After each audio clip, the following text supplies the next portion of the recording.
تازه او د خوشحالۍ خبر د مسکو کنفرانس څخه وروسته 3 میاشتني اوربند باندې هوکړه شوې ده.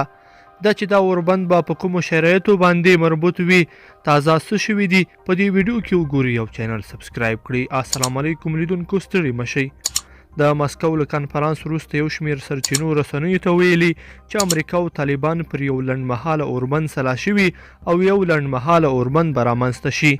د دې سرچینو په حواله ویل شوي چې امریکا د یوې طرحې په بنسټ چې له طالبانو سره 3 میاشتنی اوربند کړی چې له مخې به طالبان د ولایتونو پر مرکزونو بریدونه نه کوي او د ولسوالیو مرکزونه به نه نیسي. د معلوماتو له مخې چې دا هوکړه او طرحه په غیر رسمي خبرو کې له طالبانو سره شریکه شوي چې نتیجه یې هم ورکړې ده او منل شوې ده. په دې اړه تر اوسه طالبانو امریکا او افغان دولت څه نه دي ویلي. دا څرګندونې وروسته له هغه کېږي چې نن طالبانو امریکا ته په خبرداري کې ویلي که چیرې خپل سرتیري له افغانستانه ونه باسي نو له جدي غبرګون سره به مخ شي.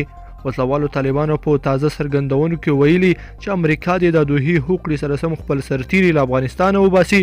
هغوی ویلي چې د هوکړې ژمنتیا مهمه ده. د طالبانو مذاکراتي پلاوي غړي سهیل شاهین په خپله یو تازه مرکه کې ویلي چې امریکا تر مې میاشتې پورې وخت لري چې باید خپل ټول سرتیري له افغانستانه وباسي او که چیرې داسې ونه کړي نو له جدي غبرګونونو سره به مخامخ شي.